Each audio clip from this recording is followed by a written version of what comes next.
Assalamualaikum warahmatullahi wabarakatuh. Apa kabar rekan-rekan semua? Semoga semuanya dalam kondisi sehat walafiat dan masih semangat mengikuti mata kuliah kita sampai perkuliahan nanti selesai ya di akhir semester ini meskipun masih dalam kondisi pembelajaran daring. Baik rekan-rekan semuanya, pada pertemuan kali ini, pada sesi kali ini saya ingin melanjutkan lagi pembahasan kita mengenai salah satu teknik analisis wacana yang bisa digunakan untuk objek-objek kebudayaan. Dan melanjutkan pembicaraan kita yang yang minggu lalu maksud saya, kita sudah berbicara mengenai salah satu alat yang bisa digunakan untuk menganalisis suatu wacana kebudayaan, yaitu teori semiotika. Mengapa semiotika ini perlu? Seperti yang kemarin saya sebutkan, bahwa jika kita melihat lagi ke paradigma analisis wacana, ada salah satu paradigma yaitu paradigma konstruktivistik, di mana paradigma ini digunakan untuk membongkar atau menganalisis maksud dan pesan dari suatu wacana.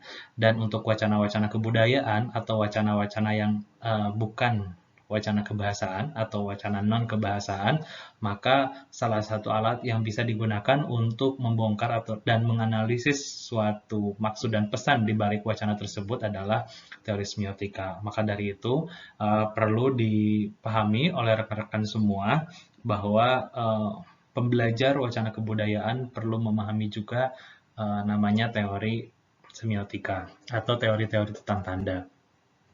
Dan rekan-rekan semua, pada pekan lalu kita sudah berbicara mengenai teori yang paling dasar dari semiotika, yaitu semiotika Ferdinand de Saussure, ya, yang juga dikatakan sebagai bapak linguistik modern atau bapak semiotika, ya sama saja karena pada awalnya pembicaraan tentang semiotika Saussure juga berasal dari pembicaraan tentang linguistik atau bahasa, di mana Saussure membagi bahwa setiap tanda itu merupakan suatu hubungan antara penanda, ya, atau signifier dengan petanda atau signified.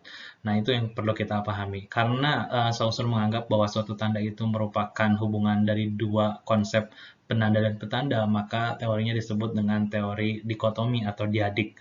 Nah, sekarang kita akan berbicara mengenai satu teori semiotika juga yang populer, ya, yang bisa dikatakan juga sebetulnya sama kuatnya dengan Saussure, dan ini bisa nanti digunakan oleh teman-teman untuk melakukan analisis dalam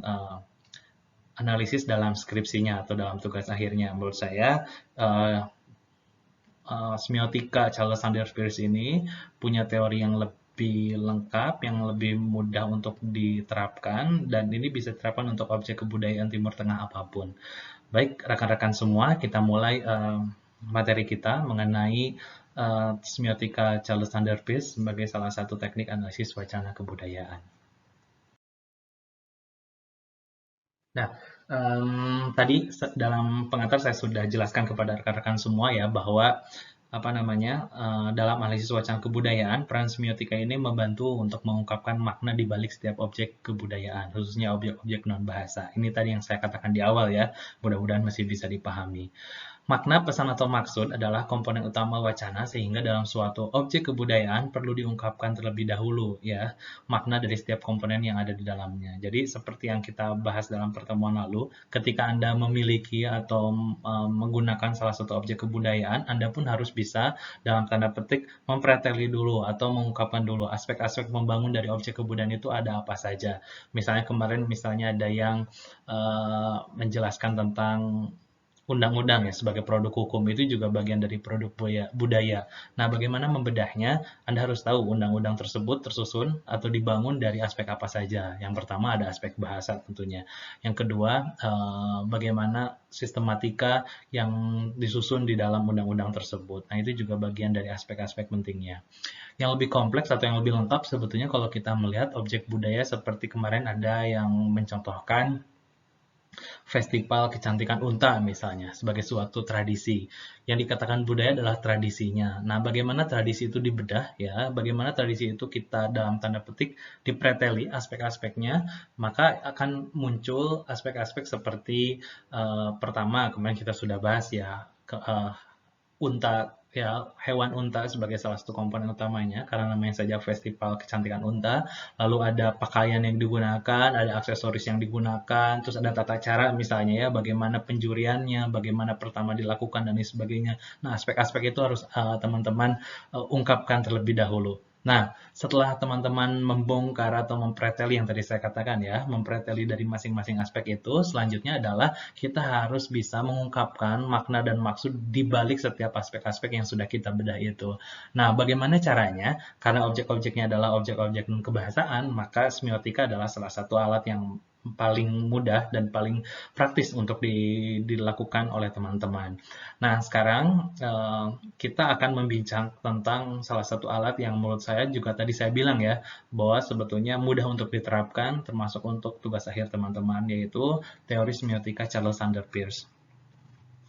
Nah, saya jelaskan sedikit itu yang di dalam slide yang ketiga ya. Dalam ranah budaya, wacana adalah proses komunikasi melalui simbol-simbol yang terkait dengan interpretasi dalam konteks sosial kemasyarakatan. Nah, ini kurang lebih kalau ini sih sebetulnya pernah saya berulang kali ya kepada teman-teman bahwa wacana dalam konteks kebudayaan adalah tadi ya segala bentuk simbol-simbol yang ada dalam suatu budaya itu. Karena pada hakikatnya seperti pernah saya bilang ke teman-teman bahwa pada hakikatnya budaya itu juga bahasa itu sendiri gitu ya. Kalau bahasa itu sifatnya arbitrer, kebudayaan pun sama ya. Mana suka-suka gitu. Artinya tidak ada pada awalnya tidak ada ketentuan khusus kan gitu.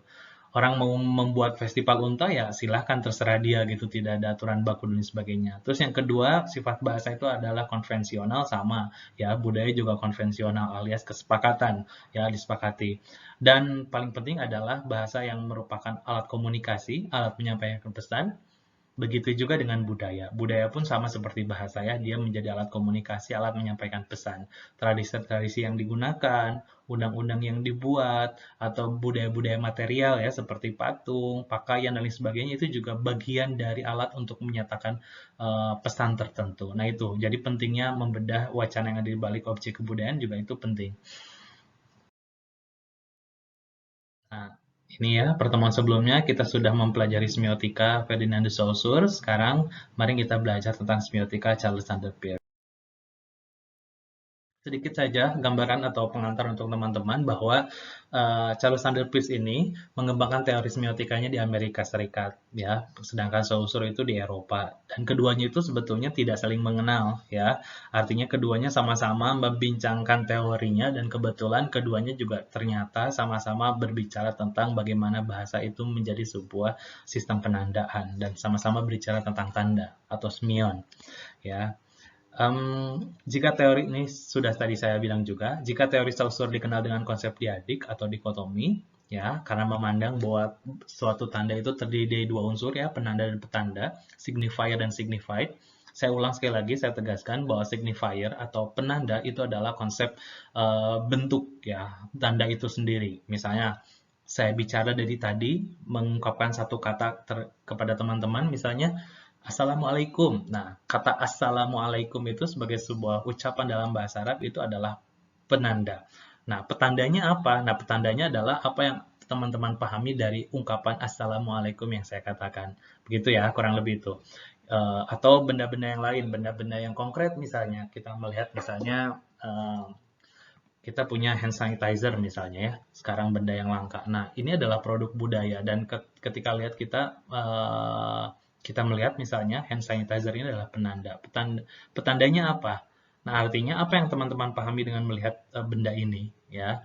Kalau di teman-teman misalnya melihat suatu benda hand sanitizer, maka dalam pikirannya langsung tergambar atau terbangun suatu konsep mengenai benda tersebut, yaitu benda yang digunakan untuk membersihkan tangan dari kuman-kuman ya, bakteri dan virus dan sebagainya. Nah itu. Jadi kalau Saussure itu memandang bahwa tanda itu terdiri dari dua konsep, yaitu penanda dan petanda. Nah, Peirce ya itu dikenal dengan konsep triadik atau trikotomi karena berbeda dengan Saussure, Peirce melihat bahwa suatu tanda itu terdiri atas tiga unsur. Nah, ketiga unsur itu apa saja? Belum memahami ketiga unsur menurut Peirce, kita lihat dulu sedikit pengertian tanda itu sendiri menurut Peirce. Jadi tanda atau lambang adalah sesuatu yang merepresentasikan atau menggambarkan sesuatu yang lain dalam kognisi seseorang yang memikirkannya. Jadi menurut Peirce ini adalah tanda itu tanda adalah sesuatu yang merepresentasikan sesuatu yang lain.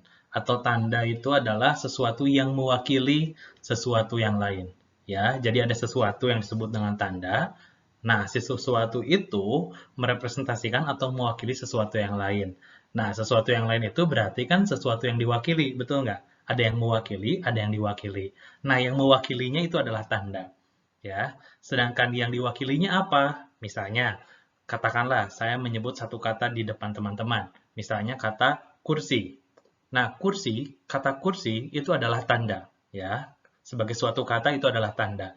Nah, kata kursi, ketika teman-teman mendengar kata kursi, lalu teman-teman dalam kognisinya langsung bekerja, ya. Dalam kognisi teman-teman langsung tergambar atau terbangun suatu konsep mengenai kursi itu. Maksudnya kursi itu apa ya? Misalnya pikirannya semuanya saya kira bisa sama atau bisa jadi berbeda. Misalnya sama-sama membayangkan ada satu benda yang kakinya bisa jadi yang satu memikirkan kakinya dua. Terus ada yang memikirkan kursi itu kakinya empat dan lain sebagainya. Terbuat dari kayu, terbuat dari plastik dan lain sebagainya. Nah, gambaran teman-teman itu adalah interpretasi teman-teman, interpretan atau tafsiran. Nah, meskipun masing-masing punya penafsiran yang berbeda, kemudian tafsiran itu merujuk pada satu benda yang tadi saya sebut itu, yang diwakili oleh kata kursi tersebut. Ya, jadi kata kursi itu mewakili apa? Nah, wakil dari kata kursi itu adalah benda yang dinamakan dengan kursi yang teman-teman pahami, yang bisa jadi ada di depan teman-teman, ya yang sedang diduduki saat ini, atau kursi manapun yang ada di dunia ini. Nah, benda kursi itu adalah yang diwakili oleh kata kursi, ya, atau di dalam bahasa Arab kursiyun, ya, atau di dalam bahasa Inggris chair misalnya. Nah, kata itu merepresentasikan atau mewakili sesuatu yang lain. Nah, sesuatu yang lain adalah benda tadi. Sedangkan tadi yang saya bilang kognisi teman-teman, konsep teman-teman yang ada di dalam benak teman-teman semua dalam pikiran itu adalah interpretasi atau penafsiran dari teman-teman. Nah, kurang lebih nanti kita lihat setelah ini ya. Jadi, menurut Peirce ini, tanda itu adalah sesuatu yang mewakili sesuatu yang lain di dalam kognisi seseorang yang bisa jadi berbeda. Jadi, kata kuncinya adalah sesuatu yang mewakili, sesuatu yang diwakili, dan pikiran. Begitu ya, sesuatu yang mewakili, sesuatu yang diwakili, dan pikiran. Nah, itu konsepnya. Tiga konsep penting itu muncul di dalam segitiga Peirce yang akan saya jelaskan dalam slide berikutnya. Nah, agar lebih jelasnya, kita akan melihat apa yang tadi sudah saya sampaikan dalam bentuk segitiga Peirce. Ya. Dalam segitiga Peirce ini kita bisa melihat sebelah kiri ada representamen, lalu di atas ada interpretan, dan berikutnya adalah objek. Nah, jadi representamen adalah tadi yang saya katakan. Representamen adalah tanda, ya, sesuatu yang tadi saya katakan mewakili sesuatu yang lain. Nah, suatu representamen itu kemudian ya ketika apa namanya sesuatu representamen itu diucapkan, diperlihatkan, ada ya di sekitar kita, maka akan memunculkan yang namanya penafsiran atau interpretan ya, akan memunculkan penafsiran, dan penafsiran yang kemudian muncul dari suatu representamen itu harus mengacu pada sesuatu yang namanya objek. Nah itu, jadi hubungan antara representamen dengan objek itu dilalui dari satu proses yang namanya interpretan. Ini yang tadi saya katakan sebagai sesuatu yang mewakili sesuatu yang lain. Nah, ketika sesuatu itu mewakili sesuatu yang lain, sebelum kita tahu apa yang diwakili, maka ada proses penafsiran yang namanya interpretan. Ketika tadi saya katakan misalnya kata kursi, sebelum merujuk pada objek yaitu benda kursi itu, maka masing-masing akan sama-sama memikirkan apa yang dimaksud dengan kata kursi itu. Nah, konsep-konsep itu adalah yang namanya interpretan. Nah, itulah yang dinamakan segitiga Peirce. Dan proses ya, dan proses atau hubungan antara representamen dengan objek melalui proses interpretasi yang dinamakan interpretan, itu dinamakan dengan proses signifikansi. Begitu teman-teman.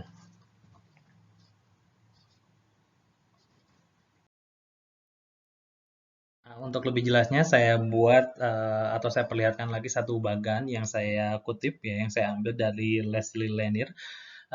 Di sini kita bisa melihat hubungan antara representamen, interpretan, dan referen atau objek ya.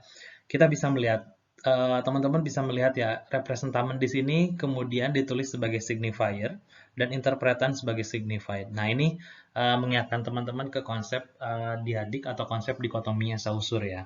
Jadi kalau Saussure itu tanda itu adalah hubungan dari dua konsep signifier dan signified, di dalam Peirce juga sebetulnya ada. Nah, signifier itu adalah representamen itu sendiri. Nah, ini yang saya katakan bahwa representamen itu konkret, yang terlihat, yang terbaca, yang terdengar, ya, atau di sini istilahnya the form of the sign. Jadi bentuk dari si sign-nya atau bentuk dari tandanya itu sendiri. Itu representamen.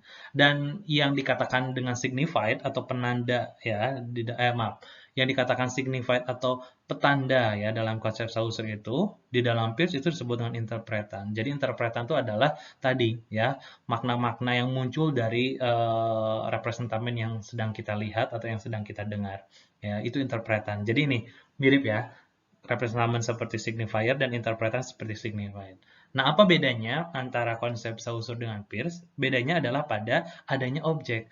Jadi, kalau Saussure itu proses penandaan itu berhenti pada signifier dan signified, ya, suatu tanda itu cukup saja dipikirkan, cukup dipahami maknanya apa, cukup diketahui maksud di balik tanda itu apa. Nah, beda dengan Peirce. Sedangkan Peirce itu tidak cukup berhenti pada harus paham apa makna atau apa maksud di balik tanda itu. Tapi Peirce di sini menekankan perlu yang namanya objek, perlu ada yang namanya objek. Jadi, yang kita pikirkan, makna di balik suatu tanda atau pesan di balik suatu tanda itu harus merujuk pada suatu konsep yang namanya objek atau referen. Ya, di sini makanya ada istilahnya objek itu adalah what the sign stand for or represent. Ya, jadi apa yang direpresentasikan yang diwakili oleh tanda itu apa? Jadi ingat tadi konsepnya yang saya sudah jelaskan di awal ya bahwa konsep Saussure itu sederhananya kita akan berbicara tentang apa yang mewakili, apa yang diwakili, dan pikiran ya itu yang penting ya. Karena dari proses kita memahami apa yang diwakili sesuatu itu perlu dipikirkan terlebih dahulu ya. Jadi yang mewakili itu adalah representamen, yang diwakili adalah objek, dan proses dari representamen ke objek itu kita memerlukan yang namanya pikiran ya, yang namanya kognisi, yang namanya konsep. Itu yang disebut dengan interpretan atau the sense made of the sign ya. Jadi pikiran-pikiran yang apa namanya yang kita lakukan ya ketika melihat suatu tanda. Nah, ini teman-teman, semoga dipahami ketiga konsep penting ini. Ya, nanti pada praktiknya ketika teman-teman melihat satu objek kebudayaan, kita bisa membedah setiap aspeknya itu dengan segitiga ini. Ya, kita lihat ke slide yang selanjutnya. Nah, ini contohnya ya. Sebetulnya tadi sudah saya berikan contohnya ke teman-teman, tapi ini untuk menambah pemahaman saja bahwa ini contoh yang terlihat di depan teman-teman. Ya, kita bisa melihat kata pohon ya, kata pohon ya. Atau dari apa atau dalam bahasa Arab itu syajaroh ya, syajarotun. Ketika disebut kata pohon, syajarotun atau tree dalam bahasa Inggris ya, maka kata pohon itu ya akan ditangkap oleh orang yang membaca, orang yang melihat ya, orang yang mendengar akan ditangkap kata itu. Lalu disitulah ada proses penafsiran. Maksud dari kata pohon itu apa ya? Gitu. Nah, itu yang dinamakan dengan interpretan. Dan ketika kita sudah menggambarkan dalam kognisi kita bahwa oh iya pohon itu konsep yang ada di benak saya, pohon itu adalah suatu tumbuhan yang punya kayu, yang punya daun dan lain sebagainya. Nah, pikiran itu harus direalisasikan dalam bentuk objek, ya, harus merujuk pada sesuatu yang lain, ya, yang sifatnya konkret atau sifatnya abstrak, yang penting merujuk pada sesuatu objek tertentu.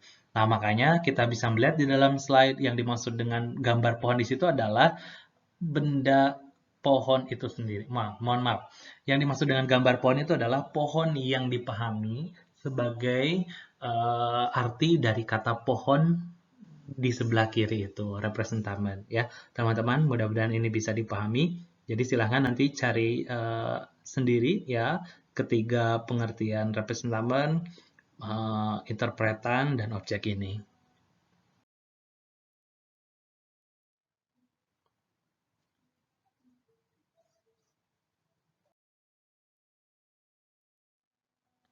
Nah, sekarang setelah kita memahami pengertian tanda dan kita memahami unsur-unsur tanda di dalam konsepnya Peirce, ya, yang disebut representamen, interpretan, dan objek. Nah, sekarang ada satu hal lagi yang perlu dan wajib teman-teman pahami, dan ini yang penting untuk dipahami kalau misalnya teman-teman nanti penelitiannya akan menggunakan segitiga Peirce ini, ya. Kita lihat di slide, setiap aspek penandaan, representamen, interpretan, dan objek itu menurut Peirce masing-masing dibagi lagi menjadi 3 level, ya. Level 1, level 2, dan level 3. Level itu artinya semakin tinggi levelnya maka semakin tinggi juga kualitas dari masing-masing tanda itu, ya. Nah, kita melihat pertama, segitiga Peirce itu terdiri dari 3 konsep, representamen, interpretan, dan objek. Nah, sekarang yang akan kita pelajari adalah bahwa masing-masing aspek ini, representamen, interpretan, objek, itu akan dibagi lagi menjadi 3. Nah, ini mungkin nanti terlihat sedikit rumit, tapi kalau teman-teman kemudian membaca, memahami dengan baik, saya kira teman-teman bisa memahaminya. Apalagi kalau misalnya teman-teman bisa mencari contoh sendiri ya, dari apa yang akan saya jelaskan. Ingat teman-teman, bahwa 3 aspek penandaan menurut Peirce, representamen, yaitu sesuatu yang mewakili, alias tanda ya, kemudian interpretan, penafsiran, dan kemudian ada objek, ya, sesuatu yang diwakili, ya, atau rujukan, ya, atau referen. Nah ini, 3 ini yang akan kita akan kita jelaskan lagi bahwa ketiga aspek ini kemudian masih dibagi menjadi 3 hal yang lain. Tapi di antara 3 ini saya akan mulai dengan menjelaskan terlebih dahulu pembagian objek. Kenapa saya bilang dari objek dulu? Karena pertama jelas paling mudah ya. Objek itu adalah rujukan, reference ya dari suatu tanda. Ketika kita tadi misalnya menyatakan ada satu kata kursi, maka masing-masing langsung mencari kira-kira yang namanya kursi itu rujukannya kemana ya. Nah, masing-masing kan akan punya bayangan, oh ya kursi itu merujuk pada benda yang namanya kursi yang mungkin ada di depan teman-teman. Nah, jadi kita akan berbicara tentang objek terlebih dahulu ya. Jenis-jenis objek berdasarkan hubungan antara si objek tersebut dengan jenis representamennya.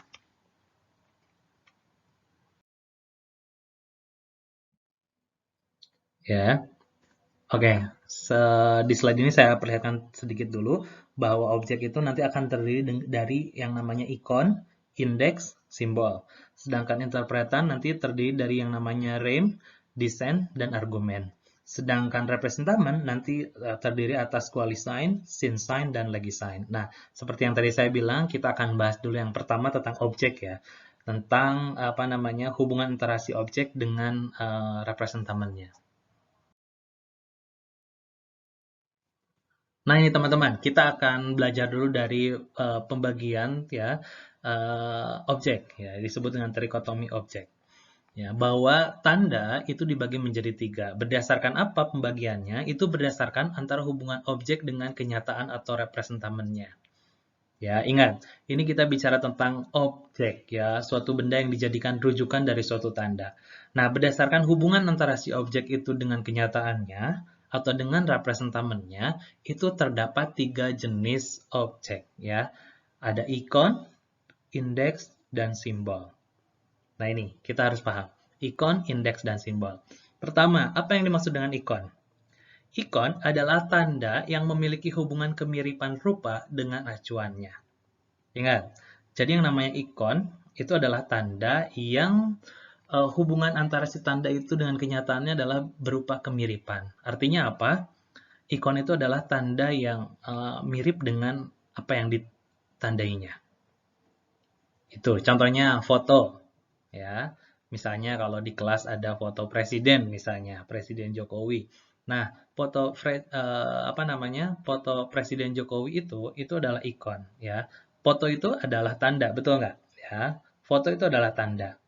Dan si tanda itu, foto itu, ya, mewakili siapa? Mewakili presiden kita, mewakili Jokowi. Nah, hubungan antara si foto itu dengan Jokowi, seperti apa hubungannya? Nah, ini hubungannya adalah kemiripan rupa, mirip, ya. Foto itu dengan Jokowi itu mirip, mirip aslinya. Nah, itu namanya ikon, ya. Seperti lukisan juga sama, misalnya lukisan Mona Lisa. Nah, itu ikon karena mirip dengan Mona Lisa. Terus ada peta, ya. Contoh yang lain peta. peta Indonesia. Nah, peta itu kan gambar, betul nggak ya? Ada Pulau Sumatera, ada Pulau Kalimantan, Pulau Jawa, Sulawesi. Nah, peta juga termasuk ikon. Kenapa disebut ikon? Karena peta itu mewakili apa sih? Peta Jawa itu, peta Pulau Jawa itu mewakili apa? Itu mewakili Pulau Jawa kan? Nah, antara si peta Jawa dengan Pulau Jawa itu sendiri, hubungannya adalah kemiripan. Jadi peta itu yang teman-teman lihat, yang bentuknya kecil, itu memang mirip dengan Pulau Jawa pada aslinya. Jadi itu adalah ikon. Atau di sini saya contohkan lagi kata kukuruyuk. Nah ini, saya contohkan dari objek bahasa ya. Teman-teman juga harus tahu bahwa di dalam bahasa, yaitu juga ada ikonnya. Apa contohnya? Yaitu kukuruyuk. Atau kita mengenal misalnya di dalam bahasa itu ada yang namanya onomatope. Ya, onomatope itu adalah tiruan bunyi, ya, tiruan-tiruan bunyi yang dibahasakan. Misalnya ini kukuruyuk. Kukuruyuk itu bunyi ayam ya. Nah, kata kukuruyuk itu ikon. Kenapa disebut ikon? Karena mirip dengan suara ayam. Nah, gitu. Ya, kalau di Jawa Barat namanya kongkorongok. Nah, kalau di Jawa mungkin lain lagi. Gitu ya. Nah, kukuruyuk itu adalah ikon. Oke, sampai sini paham ya, ada tanda yang namanya ikon. Nah, yang kedua, kita bicara tentang tanda yang namanya indeks. Ya. Nah, indeks ini adalah tanda yang memiliki hubungan sebab akibat dengan acuannya. Suatu tanda yang terkait peristiwa atau eksistensi, ya, bukti hadir di antara representamen dengan objeknya. Dengan kata lain, maksudnya begini, ya, tanda yang namanya indeks itu menunjukkan adanya suatu objek. Gitu ya. Jadi kalau kita bicara indeks itu adalah suatu tanda yang menunjukkan adanya suatu objek tertentu ya. Ingat ya. Misalnya gini. Kalau kita melihat misalnya kita melihat di tanah itu ada jejak kaki. Nah, ini saya contohkan ya. Misalnya jejak kaki di tanah merupakan tanda bahwa ada orang yang lewat. Jadi kalau misalnya kita lihat nih di pantai lah katakannya, di pantai yang berpasir, terus kita lihat di pasirnya itu ada jejak kaki.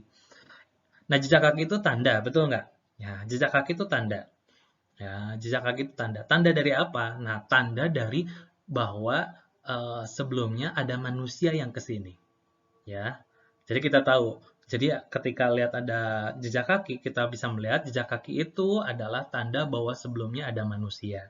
Ya, itu. Jadi itu namanya indeks. Indeks itu hubungan sebab akibat. Ya, ada jejak kaki itu karena sebelumnya ada manusia. Ya, paham? Atau yang kedua, adanya asap menjadi tanda bahwa di tempat itu ada api. Jadi kalau misalnya kita melihat di suatu tempat nih dari jauh terus kita lihat oh ada asap. Asap itu tanda, betul nggak? Ya, kita melihat asap, asap itu adalah tanda. Nah, maksudnya apa? Tanda dari apa ya kira-kira kalau kita lihat di suatu tempat itu ada asap? Pasti kita tahu, oh ya di situ ada api mestinya, karena asap pasti keluar dari api. Nah, berarti si asap itu ya itu dinamakan dengan indeks. Beda dengan ikan ya. Kalau ikon tadi, tanda itu memang hubungannya dengan representamennya itu mirip. Kalau indeks, dia tidak mirip dengan representamennya, tapi hubungannya sebab akibat.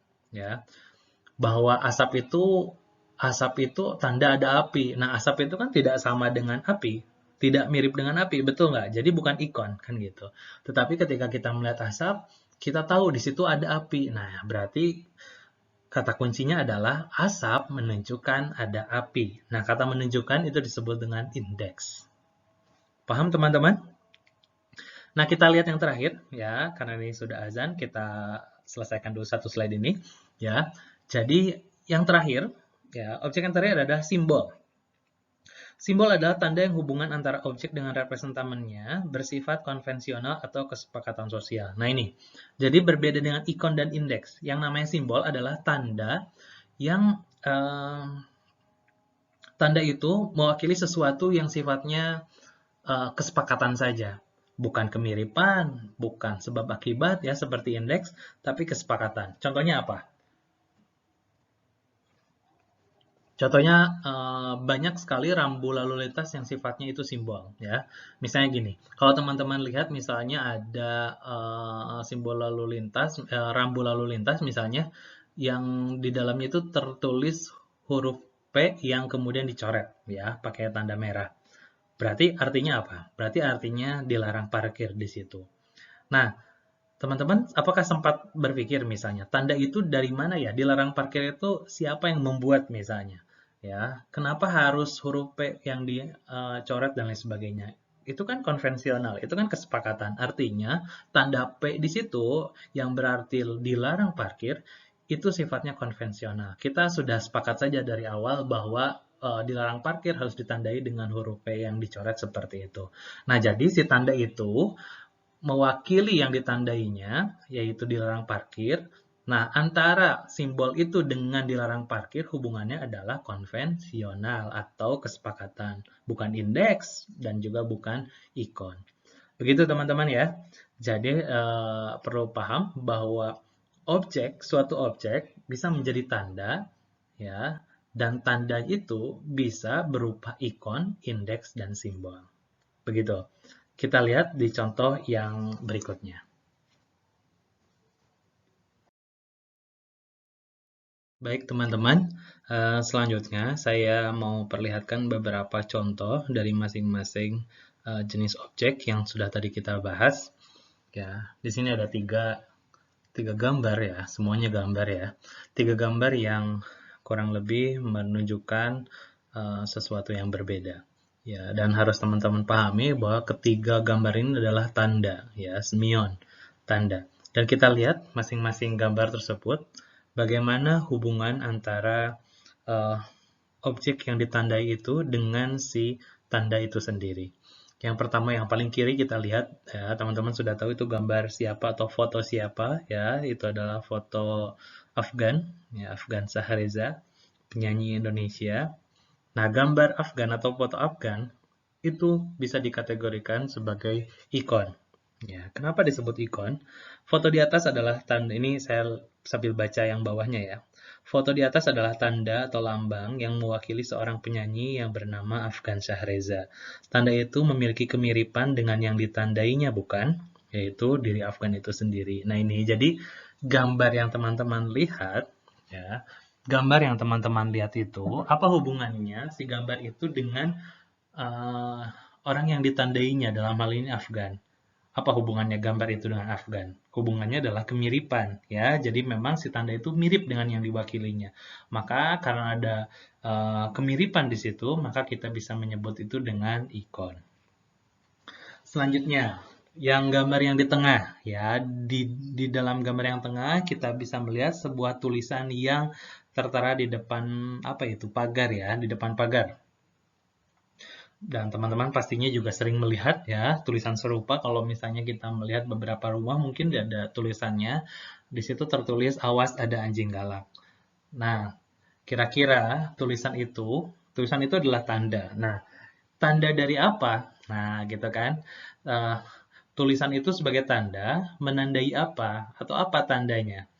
Nah, bisa jadi interpretasi yang muncul di benak kita adalah adanya tulisan tersebut menandakan atau menunjukkan bahwa di rumah itu ada anjing dan anjingnya galak gitu. Jadi tanda itu, tulisan itu adalah tanda yang sifatnya indeks gitu. Begitu ya. Bukan apa namanya? Bukan bisa bisa jadi ikon atau tidak menurut teman-teman ya. Selanjutnya yaitu simbol. Di itu kita bisa melihat gambar yang paling kanan, itu ada gambar rambu lalu lintas juga. Kalau teman-teman melihat tanda tersebut, kira-kira apa yang teman-teman pahami? Saya kira semua orang seharusnya paham bahwa kalau ada tanda seperti itu berarti kita dilarang melintas ya, dilarang masuk misalnya ke jalanan yang di depannya ada rambu seperti itu. Nah, tanda tersebut berarti kendaraan tidak boleh masuk. Nah, apa hubungan antara kendaraan tidak boleh masuk dengan tanda itu? Disebut ikon, saya kira tidak bisa ya, karena tidak mirip dengan maksud dari kendaraan itu tidak boleh masuk. Terus disebut indeks, sebetulnya bisa saja disebut indeks, tapi yang mau saya tekankan di sini adalah dilarang masuk dengan tanda ini sifatnya konvensional. Artinya kita paham sepakat ya dari awal bahwa jika ada tanda tersebut, maka mobil dilarang masuk. Jadi bisa dikatakan simbol.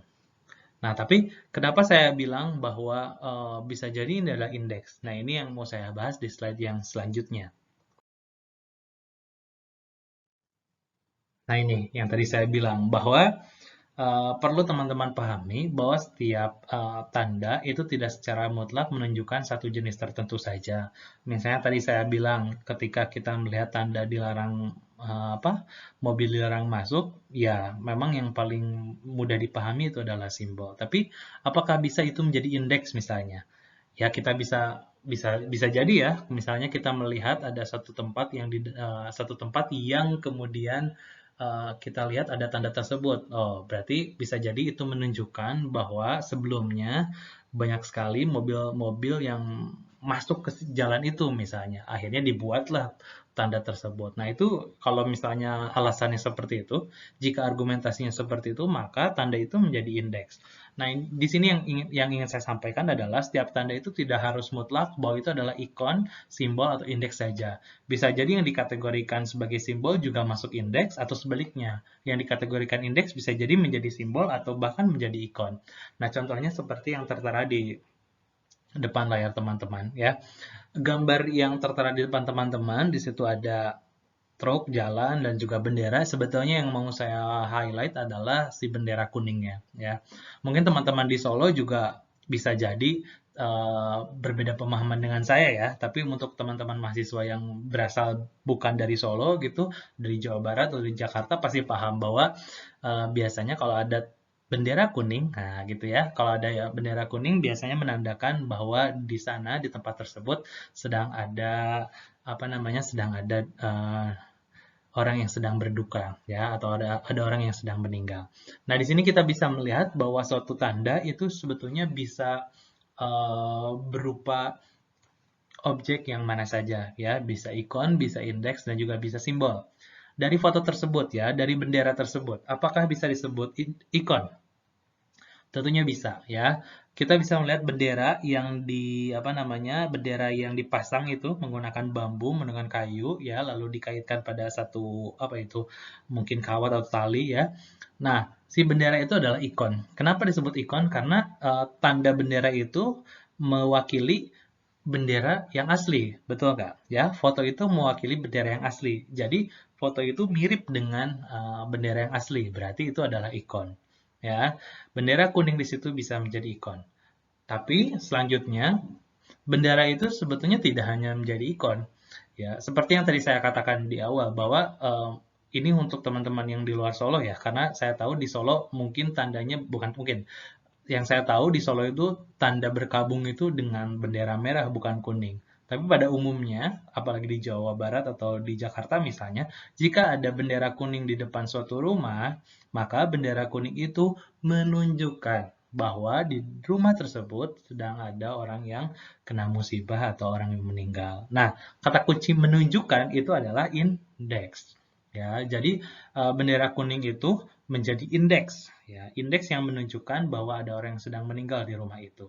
Jadi di sini kita bisa melihat bendera kuning bisa menjadi ikon, bisa juga menjadi indeks. Yang penting adalah argumentasinya sesuai. Nah, selanjutnya, tidak hanya menjadi ikon dan menjadi indeks, ternyata bendera kuning ini pun bisa menjadi simbol. Dikatakan simbol jika ada kesepakatan atau konvensi yang menyatakan bahwa tanda ini mewakili sesuatu yang lain. Seperti tadi saya katakan, di Jawa Barat ya dan di Jakarta sudah sepakat masyarakatnya punya kesepakatan. Jika ada orang yang meninggal, maka di depannya harus memasang bendera kuning dan warnanya harus kuning. Ya, bukan bendera merah seperti di Solo misalnya. Nah, orang Solo juga ternyata punya kesepakatan bahwa untuk menunjukkan ada duka cita ya sedang berkabung itu harus ditujukan dengan bendera merah. Nah, bendera merah di situ menjadi simbol, menjadi kesepakatan. Begitu juga dengan gambar bendera kuning yang ada di depan layar teman-teman. Yang ingin saya sampaikan di sini adalah tadi ya, saya ulang lagi sekali lagi bahwa suatu tanda itu tidak harus mutlak dia menjadi ikon saja, menjadi indeks saja atau menjadi simbol saja. Bisa menjadi objek yang manapun, bisa menjadi ikon, bisa jenis yang manapun ya, bisa menjadi ikon, bisa menjadi indeks atau bisa menjadi simbol, tergantung argumentasi teman-teman semuanya. Yang penting adalah argumentasi yang diberikan tepat. Begitu teman-teman.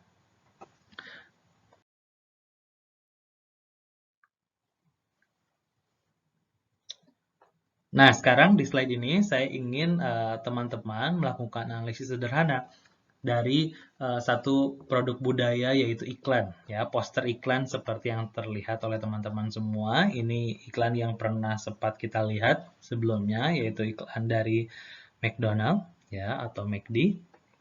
Di sini kita bisa melihat ada satu menu dari McD yang ditawarkan, menu nasi uduk, ya, lengkap dengan pelengkap-pelengkapnya bawang goreng, lalu ada sambal dan juga ada telur.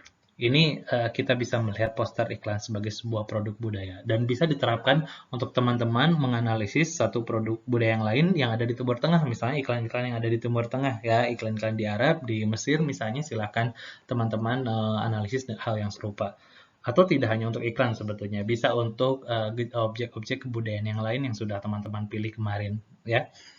Nah, di sini ketika saya perlihatkan poster ini dan saya minta teman-teman menganalisis mana yang berkategori sebagai ikon, indeks, dan simbol di dalam poster iklan ini. Nah, di sini saya menunjukkan ke teman-teman bahwa kata kunci yang bisa teman-teman gunakan ketika mencari ikon, indeks, dan simbol adalah seperti yang tertulis di depan, ya, di depan layar. Pertama, untuk mencari ikon, kata kuncinya adalah coba teman-teman pertanyakan apakah ada sesuatu tanda yang menyerupai, menyerupai sesuatu. Ya, kita bisa melihat. Dan ini yang saya kira paling mudah, ya. Ikon itu paling mudah karena kata kuncinya adalah sesuatu yang mirip. Jadi kalau kita lihat di poster itu kira-kira apa yang berkategori sebagai ikon? Silakan teman-teman jawab sendiri. Oke, jika ada yang jawabannya sama berarti sudah benar, ya. Saya melihat beberapa yang berkategori sebagai ikon adalah misalnya mangkuk, gambar mangkuk itu adalah, ya, tanda dari mangkuk, ya. Terus di sebelah kanan itu ada ada sayuran, rempah-rempah, ya. Ada bawang merah. Nah, kalau di Jawa namanya brambang, ya. Nah, itu adalah ikon, ya, ikon, tanda dari bawang. Lalu di sebelah kiri itu ada kelapa, ya, dan gambar-gambar yang lain yang teman-teman tahu. Ada gambar bawang goreng, ada gambar nasi, ada gambar telur, gambar sambal. Nah, itu semua adalah ikon. Yaitu tanda-tanda yang memang mirip dengan yang ditandainya, ya. Nasi mirip dengan gambar nasi mirip dengan nasi, gambar telur mirip dengan telur, dan lain sebagainya. Itu adalah ikon. Silakan dicari lagi ikon yang lain. Selanjutnya indeks. Ketika teman-teman mencari sebuah indeks di dalam sebuah objek kebudayaan, maka kata kunci yang bisa digunakan adalah teman-teman melihat kira-kira ada sesuatu yang menunjukkan sesuatu yang lain tidak, ya, atau tanda itu menunjukkan apa, ya. Coba teman-teman analisis sendiri. Ada nggak sesuatu yang menunjukkan sesuatu yang lain?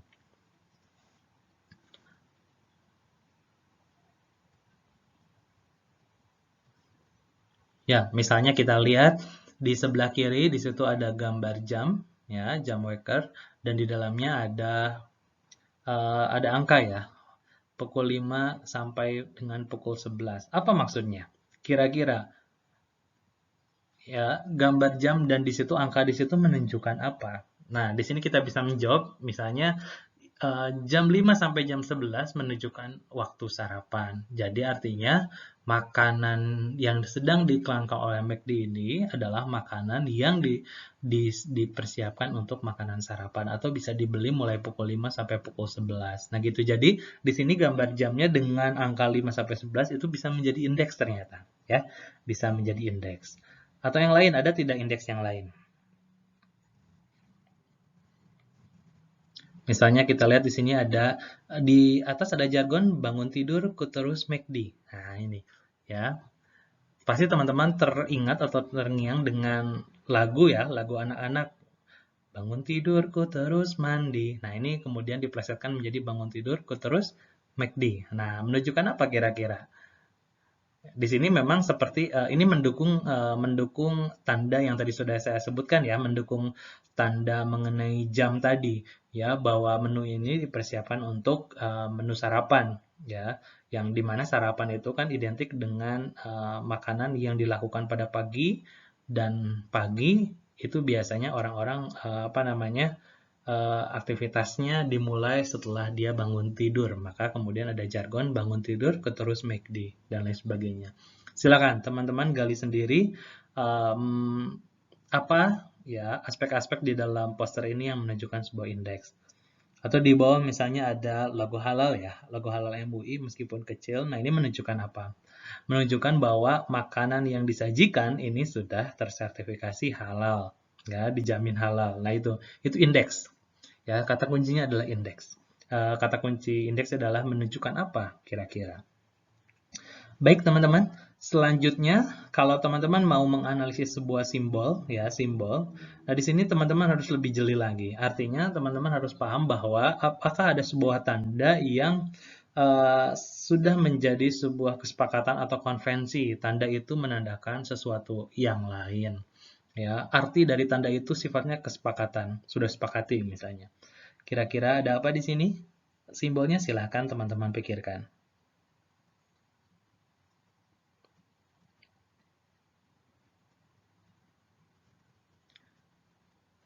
Ya, mencari simbol. Coba kalau teman-teman ingat lagi di awal yang saya katakan bahwa pembagian ketiga aspek tanda menurut Peirce ya, mulai dari representamen, interpretan, dan objek itu dibagi lagi menjadi tiga aspek yang lain dan aspek-aspek itu menunjukkan level. Masih ingat ya, tadi saya bilang ada level 1, 2, dan 3. Dan level ini menunjukkan kualitasnya. Nah, artinya di sini kita bisa melihat bahwa ketika mencari ikon, teman-teman saya kira tidak terlalu kesulitan ya. Mudah sekali mencari ikon itu, hanya gambar yang menyerupai. Lalu ketika kita mencari indeks, kita mulai agak berpikir ya, kira-kira mana nih yang sifatnya indeks. Dan yang terakhir ketika kita mencari simbol, teman-teman saya kira jauh lebih berpikir daripada mencari yang ikon. Artinya apa? Simbol ini adalah level ketiga, artinya kualitasnya jauh lebih baik daripada indeks dan ikon. Lebih baik dalam arti mencari simbol itu perlu dipikirkan dengan baik, dengan matang, karena mencari suatu simbol itu kita harus paham juga konvensi atau kesepakatan yang dimiliki oleh suatu masyarakat. Apalagi nanti ketika teman-teman mencari objek-objek kebudayaan Timur Tengah ya di Arab misalnya, nanti akan jauh lebih rumit lagi ya mencari simbol. Di sini kita bisa melihat misalnya dari poster um, adanya bawang merah, adanya kelapa, adanya sambal dan lain sebagainya, nasi dan lain sebagainya sebagai satu kesatuan, kita di sini bisa melihat ya bahwa yang ditunjukkan oleh McD di dalam iklannya ini adalah menu Nusantara, ya menu Nusantara. Uh, Kenapa disebut menu Nusantara? Apakah teman-teman melihat ada menu Jepang di sini? Atau menu Eropa? Saya kira tidak ya, karena yang apa namanya sudah menjadi kesepakatan untuk menjadi menu Nusantara itu harus ciri khasnya adalah rempah-rempah seperti ada bawang, ada cabai ya, karena di sini ada sambal dan lain sebagainya, ada nasi misalnya ya dan lain sebagainya. Kita bisa melihat bahwa ini adalah menu Nusantara. Jadi simbol dari menu Nusantara. Apalagi ini dihidangkan pada waktu pagi hari misalnya. Ya apalagi pagi hari kan apa namanya makanan di Indonesia itu identik dengan makanan-makanan berat juga ya. Ada nasi uduk, ada nasi kuning ya gitu, ada ketupat misalnya dan lain sebagainya. Jadi di sini McD mau memperlihatkan sebuah simbol apa namanya bahwa dia sedang menunjukkan menu Nusantara, menu yang khas dari Indonesia. Terus apalagi ada beberapa ya kita bisa melihat misalnya simbol tersebut bisa dilihat dari adanya sambal ya, adanya nasi dan lain sebagainya. Kalau memang disepakati bahwa menu Nusantara atau makanan Indonesia itu apa namanya harus ditandai dengan menu-menu yang penuh dengan apa masakan-masakan yang penuh dengan rempah-rempah seperti ini itu bisa menjadi simbol.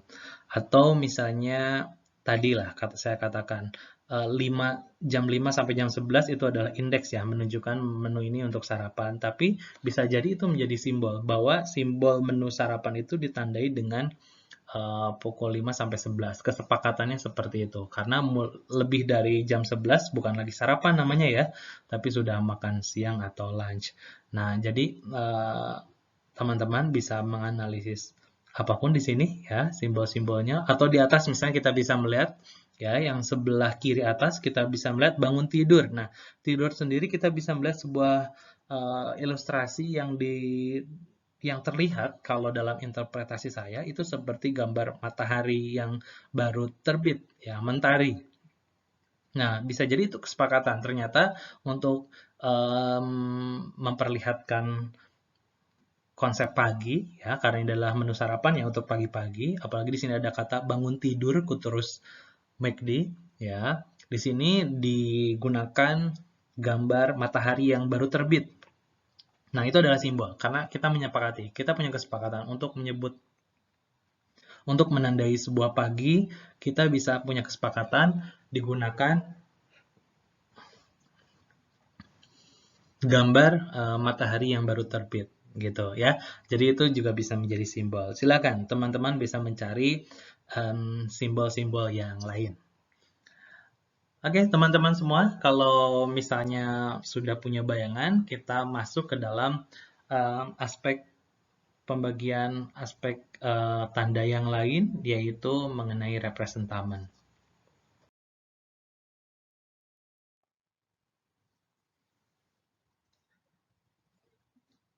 Nah ini teman-teman, kalau sebelumnya kita sudah melihat adanya pembagian objek objek tanda yang terdiri dari ikon, indeks dan simbol. Nah sekarang kita bisa melihat pembagian representamen ya.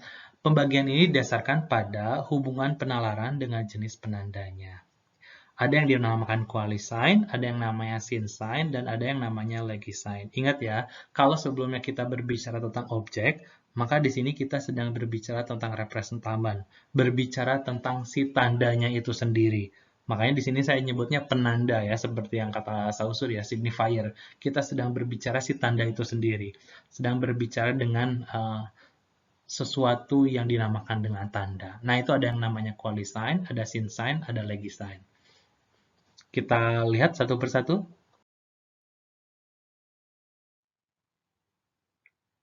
Yang pertama itu quali sign ya. Jadi quali sign adalah suatu tanda yang dapat ditandai berdasarkan sifat yang ada di dalam tanda tersebut. Jadi yang dimaksud dengan quali sign ini adalah tanda yang dinilai berdasarkan kualitasnya ya. Jadi kita bisa melihat suatu tanda berdasarkan sifat yang melekat pada tanda tersebut. Misalnya kita melihat warna putih ya, seperti di dalam bendera merah putih. Dari kecil saya kira teman-teman selalu ditanya atau pernah belajar apa maksud dari atau apa arti dari putih dan apa arti dari merah di dalam bendera merah putih misalnya. Merah tandanya berani dan putih artinya suci. Nah, ketika kita berbicara tanda-tanda itu disebut dengan quali sign. Tanda-tanda itu kita sedang bicarakan dalam konteks kualitas si tanda itu, sifatnya, ya, sifat si tanda itu. Kalau kita bicara harimau, harimau itu seperti apa? Harimau itu apa namanya? Harimau itu kejam. Harimau itu liar dan lain sebagainya. Ya, ketika kita membicarakan harimau seperti itu, kita sedang berbicara quali sign. Yang kita sedang bicarakan adalah kualitasnya atau sifat dari si tanda itu sendiri. Mawar misalnya, kalau kita melihat mawar itu tanda apa? Selain dia tanda kecantikan, keindahan, tapi juga dikatakan sebagai tanda bahaya karena apa namanya, ada durinya dan lain sebagainya. Makanya orang sering bilang jangan seperti mawar, cantik tapi banyak durinya, cantik tapi menyakiti dan lain sebagainya. Nah itu, jadi ketika berbicara seperti itu, kita sedang berbicara sifatnya, ya, sifat dari si tandanya itu sendiri.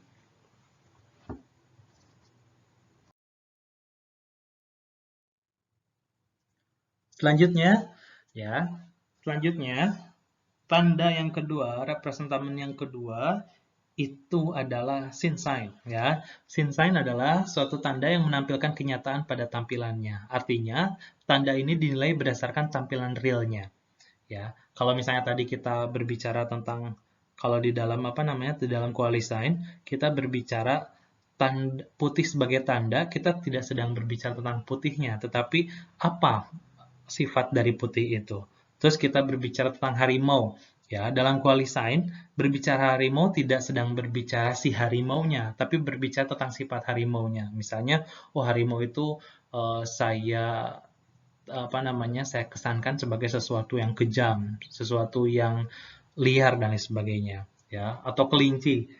Kalau di dalam QualiSign berbicara tentang kelinci itu tidak berbicara tentang si kelincinya, tetapi berbicara tentang kira-kira kelinci ini menunjukkan sifat apa ya. Nah, misalnya kalau pada laki-laki biasanya asosiasinya adalah playboy. Nah, gitu ya. Jadi ketika bicara QualiSign kita berbicara tentang sifat ya, sifat si tanda itu. Tetapi kalau kita berbicara tentang yang kedua yaitu SyncSign, kita berbicara apa adanya tentang tanda itu. Ya, tidak berbicara tentang sifat tanda itu, tapi berbicara tanda itu sendiri yang sifatnya real sesuai dengan tampilannya. Ya, artinya kita memahami apa yang ditampilkan oleh si tanda itu, ya, bukan pada sifatnya. Misalnya, ketika kita mendengarkan kukuruyuk ayam di pagi hari, maka kita akan tahu si ayam itu, suara ayam itu menandakan bahwa saat ini memang sudah pagi. Kita melihat sendiri ya keadaannya bahwa memang sudah pagi hari. Kita tidak berbicara tentang sifat ayamnya ya, seperti pada QualiSign. Terus yang kedua, tertawa. Tertawa adalah tanda, betul nggak? Kalau ada orang tertawa berarti kan sedang menandakan orang itu apa? Ya, oh iya, berarti kalau ada orang tertawa menandakan dia sedang bahagia. Ya, jadi ketika kita menyebut tertawa adalah sebuah tanda, itu adalah jenis SyncSign. Artinya memang kita melihat tertawanya, ya, bukan pada QualiSign-nya, bukan pada sifatnya. Ya, terlihat ada orang tertawa, memang sedang bahagia orang tertawa itu. Terus misalnya contoh berikutnya suara kucing, ya. Kalau misalnya ada kucing yang mengeong misalnya, lah itu suara kucing tersebut adalah tanda. Tanda apa ya? Tanda memang ada kucingnya, gitu. Teman-teman bisa paham maksud saya? Ya, kalau QualiSign itu kita tidak bicara pada si tanda itu secara real, ya, tapi berbicara tentang sifat tandanya. Ya. Tetapi kalau misalnya SyncSign, kita memang bicara tentang si tanda itu sendiri, tentang kalau memang dia materi, maka fisiknya. Ya, kalau dia bentuknya apa namanya konkret, ya memang kita berbicara tentang apa yang ditampilkan oleh benda konkret itu. Paham ya? Kukuruyuk ayam tadi terdengar, tertawa terlihat dan terdengar. Kucing yang mengeong terlihat dan terdengar. Jadi kita memang berbicara tentang kucingnya. Itu yang disebut dengan SyncSign. Selanjutnya ya, kita berbicara tentang tanda yang ketiga, ya, yang lebih kompleks. Ingat, kalau kita bicara tentang jenis-jenis objek tadi, ya, jenis-jenis objek ada ikon, indeks, dan simbol. Selalu yang pertama itu yang paling mudah dipahami, ya. Ada ikon yang paling mudah dipahami, indeks yang kemudian harus sedikit berpikir, kemudian ke simbol yang benar-benar berpikir. Begitu juga dengan apa namanya representamen ini ya, jenis-jenis tanda ini. QualiSign paling mudah, SyncSign ya lebih mudah ya. Lalu kita melihat sekarang ada LegiSign. Nah, ini kita mulai sedikit berpikir. LegiSign adalah suatu tanda yang menjadi tanda karena adanya kesepakatan konvensi. Bisa jadi suatu kaidah, kode atau peraturan. Nah, ini seperti kalau di dalam objek ada simbol ya, tetapi ini kita tidak bicara objek, tapi berbicara tentang si tanda itu sendiri. Jadi ada tanda yang dijadikan tanda itu bukan karena sifatnya, ya, bukan karena uh, si benda realnya, ya, bukan pada kenyataannya, tetapi si tanda ini menjadi tanda karena memang ada aturan yang membuat si tanda ini menjadi tanda. Ya, ingat, ada aturan. Contohnya apa? Misalnya, lampu merah pada lampu lalu lintas adalah tanda bahwa orang harus berhenti. Nah, ketika kita berbicara lampu merah, ya, lampu merah, kalau teman-teman melihat lampu merah itu adalah tanda, betul nggak? Ya, lampu merah adalah tanda. Kita sebetulnya kalau kita melihat dan menganggap bahwa lampu merah itu adalah tanda, maka yang menjadi tanda di situ sebetulnya bukan sifat dari merahnya. Kita tidak bilang kan merah itu artinya apa ya, sifat marahkah, sifat apa, kita tidak bicara itu ya. Atau kita tidak bicara misalnya lampu apa namanya lampu merah pada lampu lalu lintas, kita tidak sedang bicara si lampunya ya, kita tidak sedang berbicara fisik lampunya. Tapi ketika kita bicara lampu merah, kita berbicara tentang sebuah konsep yang menyatakan kalau lampu merah menyala, itu mobil-mobil harus berhenti. Begitu ya. Jadi itu, dia menjadi tanda bukan karena lampu merahnya, ya, bukan karena benda lampu merahnya, bukan karena sifat dari warna merahnya, melainkan karena sebuah aturan, ya, bahwa lampu merah itu menjadi tanda karena dia sudah menjadi kesepakatan, ya, oleh orang-orang yang sudah membuat kebijakan. Mungkin saya tidak tahu sejarahnya itu mulai kapan, misalnya kalau lampu merah itu menjadi tanda harus berhenti, tapi itu adalah aturan. Lalu berikutnya misalnya, Anda melihat orang yang mengangguk ketika Anda berbicara dengan orang, lalu Anda melihat orang yang menjadi lawan bicara Anda kemudian mengangguk-ngangguk. Anggukan itu adalah sebuah tanda, betul nggak? Ya, anggukan itu adalah sebuah tanda. Nah, ketika anggukan itu menjadi tanda, kita tidak sedang berbicara bagaimana sifat anggukannya. Apakah cepat, apakah lambat, misalnya, apakah anggukannya dengan suara, dan sebagainya, kita tidak bicara itu. Betul ya? Pertama, kita tidak bicara itu, berarti itu bukan quali sign. Lalu yang kedua, ketika seseorang mengangguk dan anggukan itu menjadi tanda, kita tidak sedang berbicara anggukan itu sebagai sebuah gerakan. Karena anggukan itu gerakan ya. Jadi ketika Anda melihat orang berbicara terus dia mengangguk, lalu Anda menganalisis makna di balik anggukannya apa ya. Nah, maksudnya Anda tidak sedang menganalisis gerakan anggukannya kan, kepalanya yang Anda lihat sedang bergerak. Tidak. Ya, karena kalau demikian itu namanya sin sign. Nah, ketika ada orang mengangguk, maka Anda akan langsung melihat anggukan sebagai sebuah tanda apa? Tanda bahwa kalau anggukan itu adalah orang tersebut paham.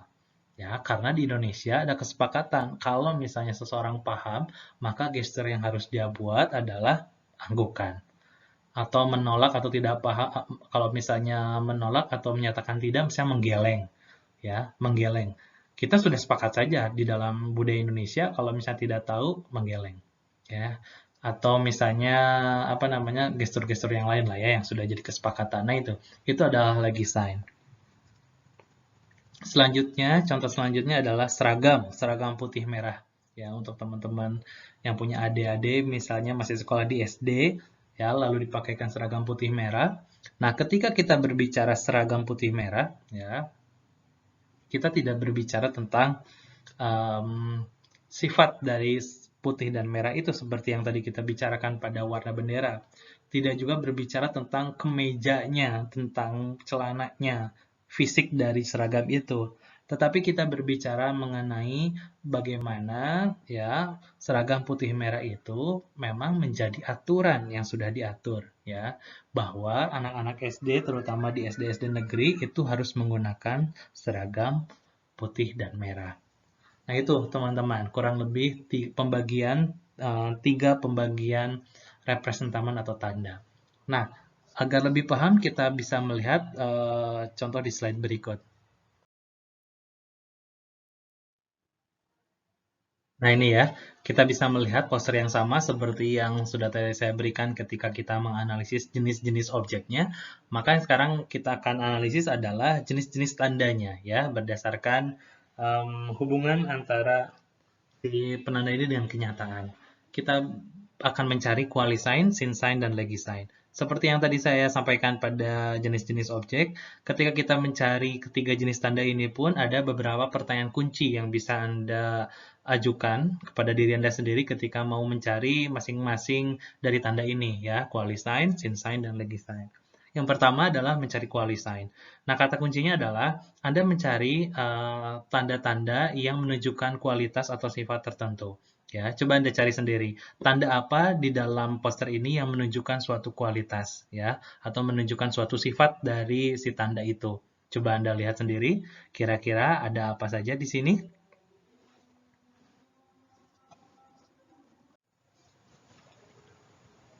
Misalnya kita melihat pada dua objek ya, kelapa dan bawangnya misalnya. Kita melihat dua ini sebagai bumbu-bumbu yang digunakan di dalam menu yang disajikan, dalam makanan yang disajikan. Kita bisa melihat kedua rempah-rempah itu bukan pada kehadiran rempah-rempahnya, melainkan pada sifatnya ya, yang menunjukkan bahwa keduanya memberikan efek lezat, memberikan efek gurih terhadap apa namanya makanan yang disajikan. Kita sedang berbicara tentang rasanya, ya, rasa yang ditimbulkan dengan menggunakan dua bahan-bahan ini. Itu adalah quali sign.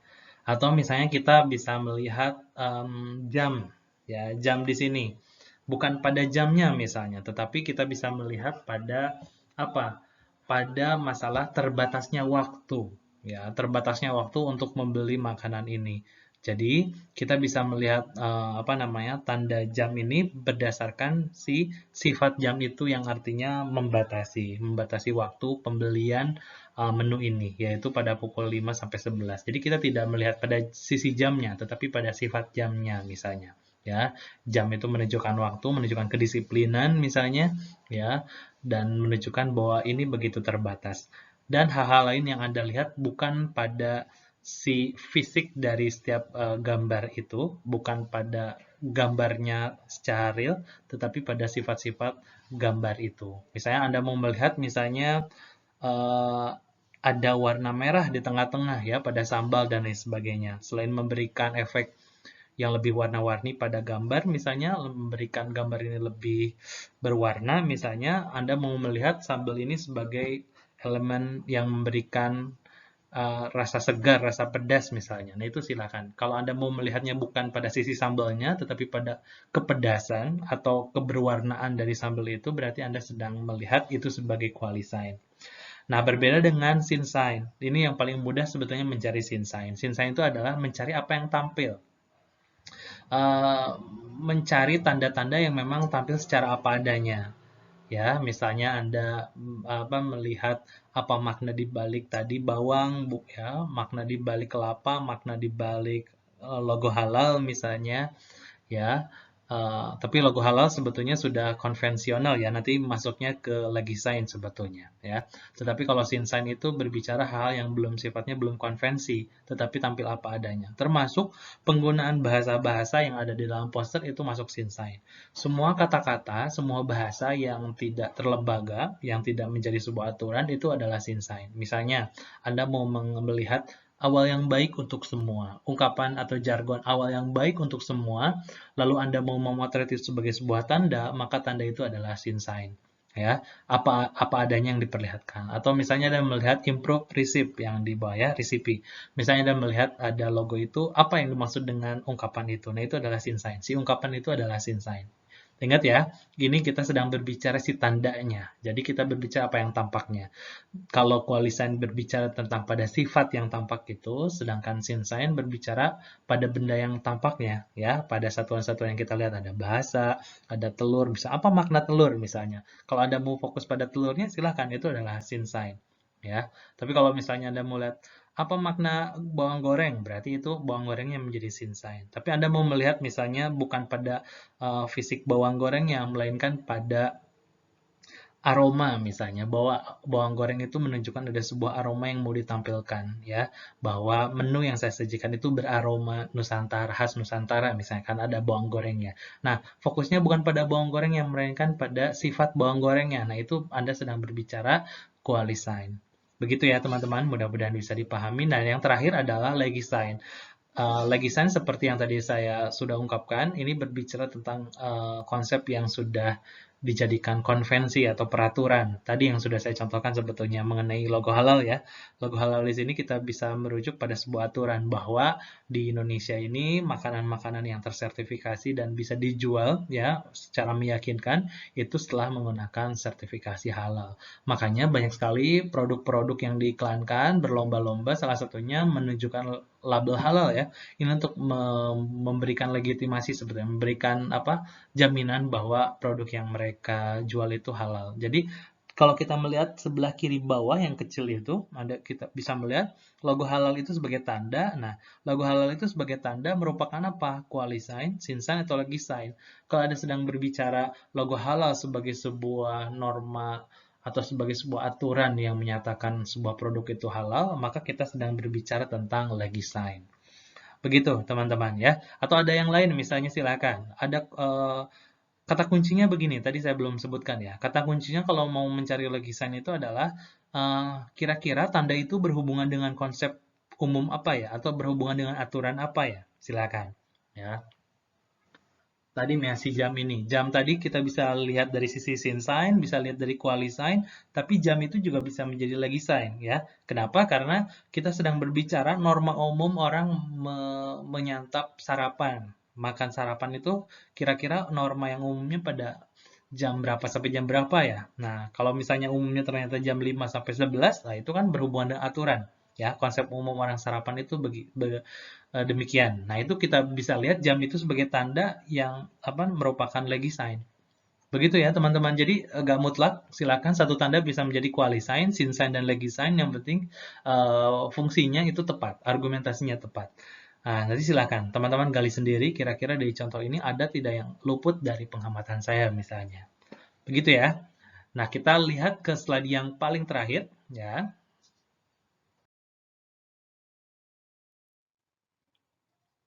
Nah, setelah kita fokus pada jenis-jenis objeknya, lalu kita berbicara juga tentang jenis-jenis tandanya. Nah, sekarang yang kita mau bicarakan adalah pada jenis-jenis interpretannya.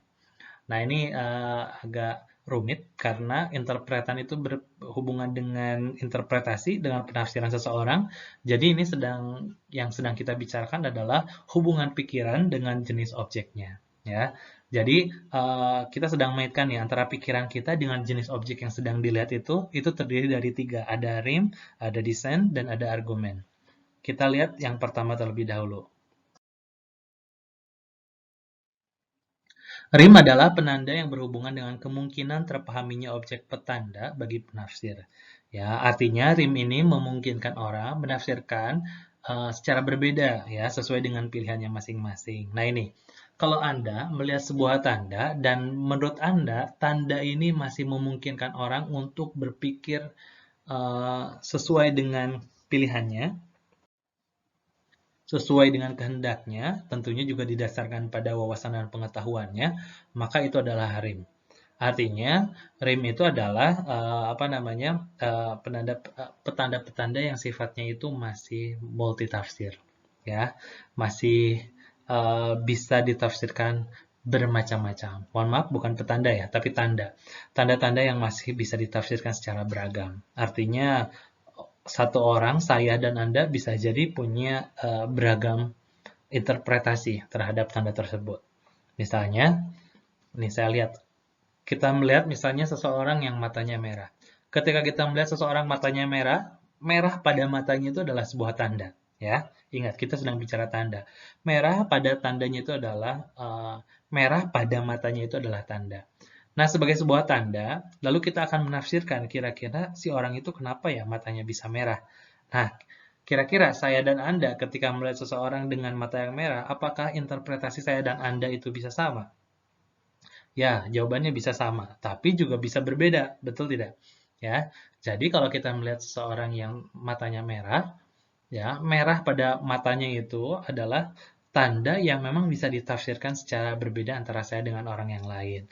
Misalnya, bisa jadi merah itu karena ngantuk, bisa jadi merah itu karena habis nangis misalnya semalaman, bisa jadi karena sakit mata ya, iritasi, atau bisa karena bangun tidur, bisa karena hal-hal yang lain lah ya. Nah itu, jadi namanya rim itu adalah tanda-tanda yang memang bisa ditafsirkan secara berbeda dan secara bebas oleh siapapun. Begitu ya, jadi bisa multitafsir. Nah, berbeda dengan yang tanda selanjutnya. Ya. Berikutnya adalah design atau design. Design adalah penanda yang menampilkan informasi tentang petandanya sesuai dengan kenyataannya. Ya, jadi di sini kita berbicara tentang penanda yang menampilkan informasi secara apa adanya sehingga kemungkinan-kemungkinan untuk multi interpretasi atau multi tafsir itu menjadi minim atau bahkan tidak ada. Ketika orang melihat tanda ini dan semua orang akan sepakat semuanya dan orang akan sama. Ya, seperti ketika kita melihat rambu lalu lintas di jalan. Semua orang saya kira tidak akan multitafsir ya melihatnya. Saya kira semua akan sama ya. Tapi kalau kalau rambu lalu lintas sebetulnya nanti itu masuk pada argumen sebetulnya. Tapi kalau desain ini kita bisa melihat tanda-tanda yang sifatnya bukan aturan. Kalau rambu lalu lintas sebetulnya sifatnya aturan ya, sifatnya kaidah. Tetapi kalau di sini di dalam desain ini kita bisa melihat tanda-tanda yang sifatnya bukan aturan dan orang sebetulnya akan paham ya dengan arti dari tanda itu. Dan satu orang dengan orang lainnya kemungkinan besar akan punya pemahaman yang sama, punya interpretasi yang sama. Misalnya contohnya kalau kita sedang sedang naik mobil atau naik motor di sebuah jalanan dan kita melihat bahwa di jalanan itu misalnya banyak sekali rambu lalu lintas dipasang. Pemasangan rambu lalu lintas itu adalah sebuah tanda. Ya, apa arti dari pemasangan rambu lalu lintas itu?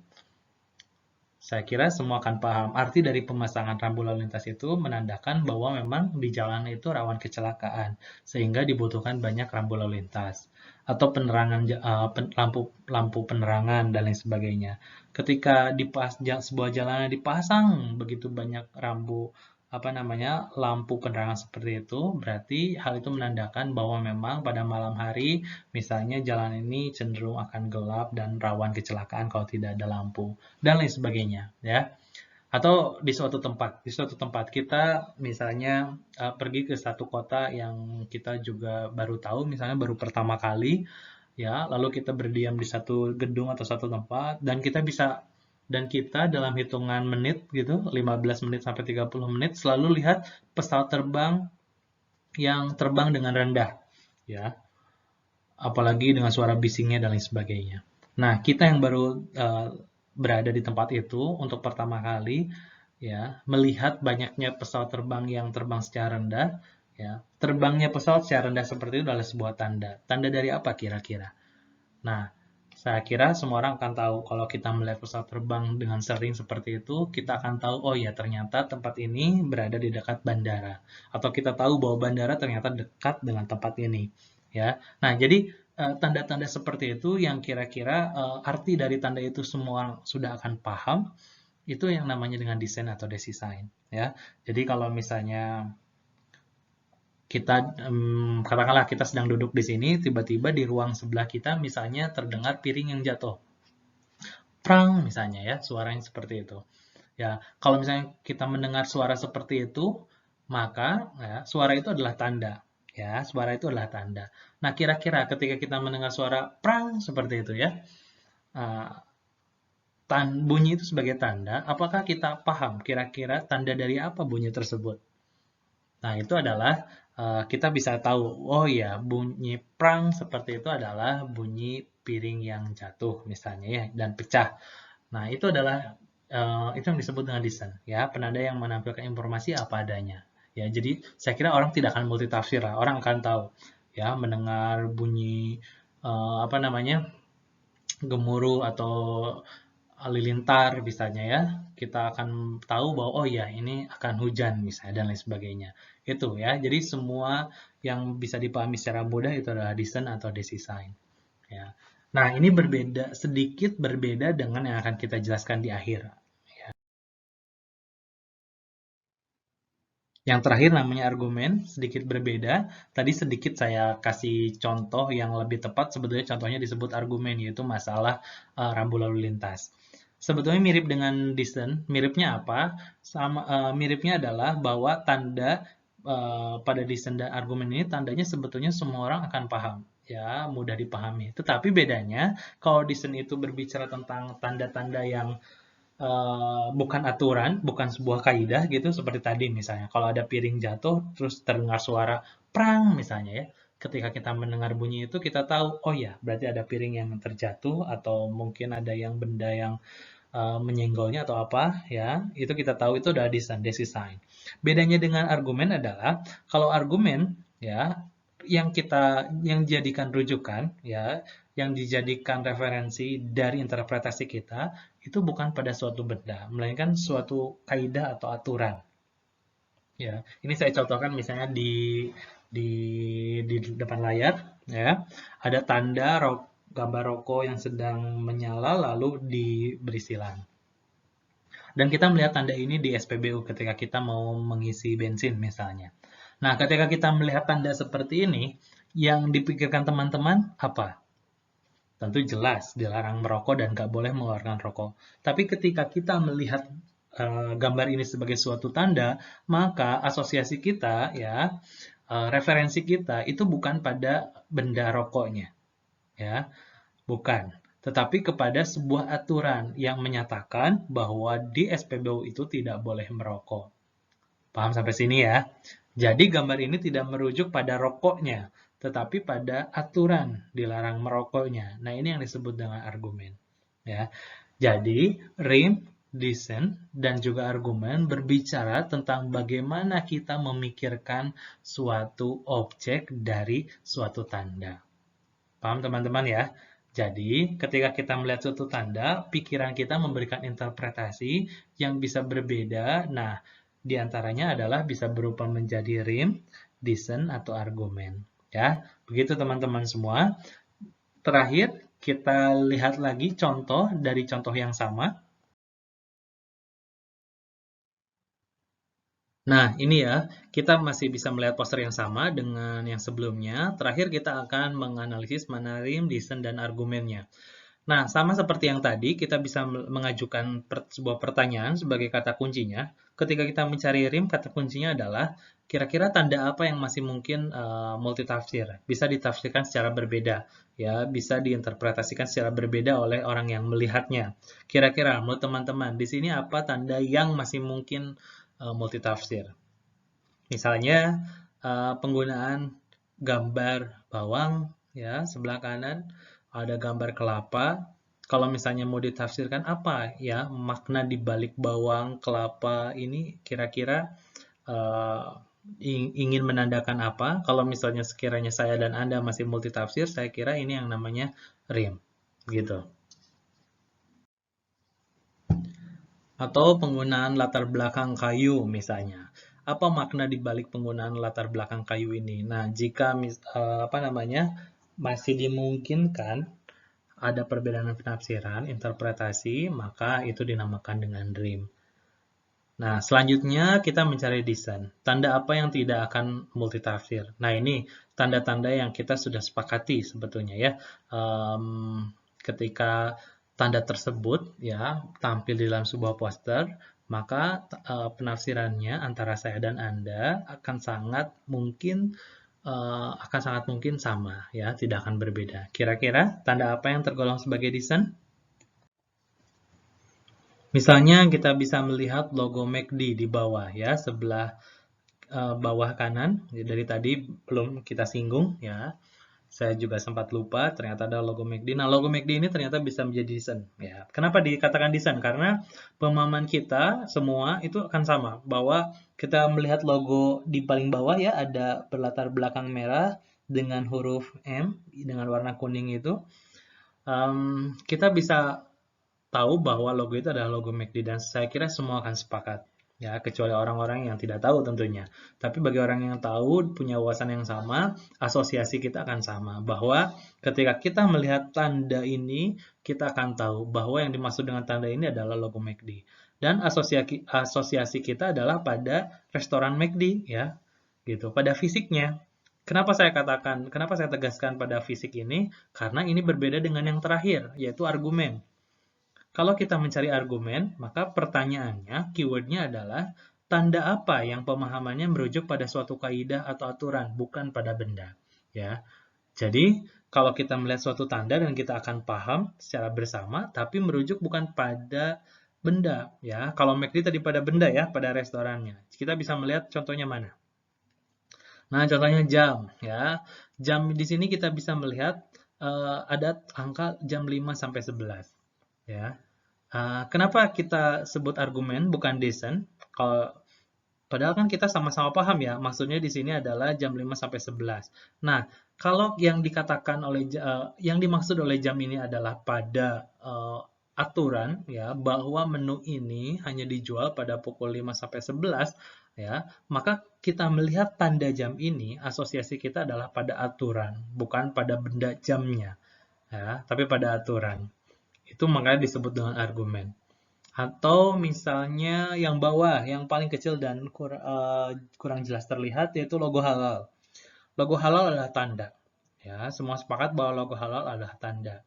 Tetapi, ya, sebagai sebuah interpretasi kita, ini tergolong rim, desain atau argumen, ini tergolong argumen. Kenapa? Karena tanda ini tidak mewakili pada benda, tetapi pada suatu kaidah atau aturan. Apa kaidahnya? Ya, kaidah kehalalan suatu produk. Jadi, untuk sebagai tolak ukur suatu produk itu halal atau tidak, digunakanlah tanda logo halal ini. Ya, jadi kalau kita melihat di sini yang tergolong argumen adalah si logo halal ini, ya, karena rujukannya referensinya itu pada sesuatu yang sifatnya aturan, kaidah, abstrak, ya, bukan benda konkret seperti yang lain, misalnya McD tadi. Kalau McD rujukannya jelas pada restoran McD-nya. Ya, silakan teman-teman bisa mencari sendiri, bisa berikan contoh-contoh lagi. Boleh kalau teman-teman misalnya mau menguji apakah pemahaman teman-teman sudah benar, misalnya argumentasinya boleh nanti silakan sampaikan ke saya. Pak, kira-kira menurut saya ini masuk rim, reason, atau argumen, silakan sampaikan kepada saya. Ya, saya kira ini yang perlu diasah dari teman-teman semuanya.